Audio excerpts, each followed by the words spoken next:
Hi guys, Kalippuram YouTube channel എല്ലാവർക്കും സ്വാഗതം. അപ്പം Bigg Boss Malayalam season 7 grand finale ഇന്നലെ കഴിഞ്ഞു. വിജയിയും പ്രഖ്യാപിച്ചു കഴിഞ്ഞു. നമ്മൾക്കറിയാം അത് അനുമോളായിരുന്നു വിജയ്. അപ്പം അനുമോള് വിജയിച്ചതില് ചിലർക്കൊക്കെ ഭയങ്കര ദേഷ്യവും ഭയങ്കര വിഷമമൊക്കെയാണ്. അങ്ങനത്തെ ഒരാളെയാണ് ഞാനിപ്പോൾ ഇവിടെ കാണിക്കാൻ പോകുന്നത്. ഇത് കണ്ടു നോക്ക്.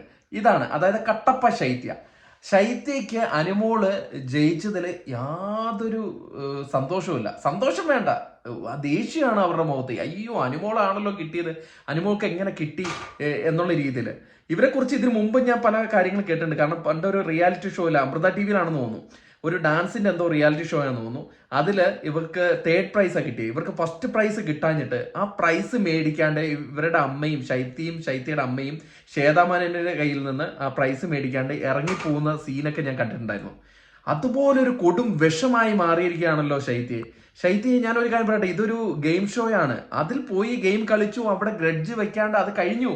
അത് അവിടെ വിടണം, അവിടെ വിട്ടിട്ട് പുറത്തു പോകണം. ഇത് ആ മനസ്സിൽ അതും പകയും വെച്ചിട്ട് അത് ഫിനാലെ വേദിയിൽ വരെ അത് പ്രകടിപ്പിക്കുക എന്ന് പറഞ്ഞു നോക്ക്. ബാക്കി എല്ലാവരും കൈയടിക്കുന്നുണ്ട്, ശൈത്യം മാത്രം കൈയടിക്കാണ്ട് അതെന്താണെന്ന് എനിക്ക് മനസ്സിലാവുന്നില്ല. എന്താ അനുമോൾ എന്താ കളിച്ചല്ലേ ജയിച്ചത്? അനുമോൾ കളിച്ച് തന്നെയാണ് ജയിച്ചത്. അവിടെ നിന്നു ഇത്രയും പേര് അവർക്കെതിരെ പോരാടിയിട്ട് പോലും അനുമോൾ അതെല്ലാം വകവയ്ക്കാണ്ട് തന്നെയാണ് വിന്നറായത്. ആ വിന്നർ ആയതുകൊണ്ട് അത് ഒരു ദേഷ്യഭാവത്തിൽ അതിനെ കൺഗ്രാചുലേറ്റ് ചെയ്യാണ്ട് കൈയടിക്കുക പോലും ചെയ്യാണ്ട് എന്ത് സ്വഭാവമാണ് ശൈത്യ? നിങ്ങൾ എന്ത് വിഷമാണെന്ന് ആലോചിക്കുന്നത്? ഇത്തരത്തിലുള്ള ഒരു സ്വഭാവം വെച്ചിട്ടാണോ ഇനി മുന്നോട്ട് പോകാൻ നിൽക്കുന്നത്? ഇതെങ്കിലും കണ്ടിട്ട്, ഈ വീഡിയോ എങ്കിലും കണ്ടിട്ട് ഒന്ന് നന്നാവുക കേട്ടോ ശൈത്യ നന്നാവണം. വിഷം വയ്ക്കുക എന്ന് പറഞ്ഞാൽ ഒരാൾ ജയിച്ചു കഴിഞ്ഞിട്ട് അതിനെ ഒന്ന് കൺഗ്രാചുലേറ്റ് ചെയ്യാൻ, ഒന്ന് കൈയടിക്കാൻ പോലും ആ മുഖമൊക്കെ ഒന്ന് കണ്ടുപോക്ക് നിങ്ങൾ. എന്ത് ദേഷ്യമാണ്! അയ്യോ, ഇവളാണല്ലോ ജയിച്ചതെന്ന് പറഞ്ഞിട്ടുള്ള ഒരു സങ്കടത്തിലിരിക്കുന്ന ഒരു ഫേസ് വളരെ മോശം കേട്ടോ. അപ്പം ഇത് കണ്ടപ്പോഴാണ് ഇങ്ങനെ ഒരു വീഡിയോ ചെയ്യണമെന്ന് തോന്നി. കാരണം ഇവർ ഈ തരത്തിലാണ് മുന്നോട്ട് പോകുന്നതെങ്കിൽ ഇവരുടെ ജീവിതം കൊളാവത്തേ ഉള്ളൂ.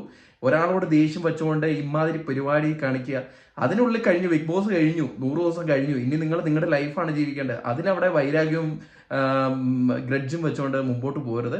അപ്പോൾ കൂടുതൽ ബിഗ് ബോസ് അപ്ഡേറ്റുകളുമായിട്ട് നമുക്ക് വരാം. അതായത് അനുമോളെ കുറിച്ചുള്ള അപ്ഡേറ്റുകളും അനീഷിനെ കുറിച്ചും ബാക്കിയുള്ള കണ്ടസ്റ്റിനെ കുറിച്ചുള്ള അപ്ഡേറ്റുകളുമായിട്ട് വരാം. ആരും ചാനൽ വിട്ട് പോകരുത്, കൂടെ ഉണ്ടാവുക. നമുക്ക് ഉടൻ കാണാം. താങ്ക്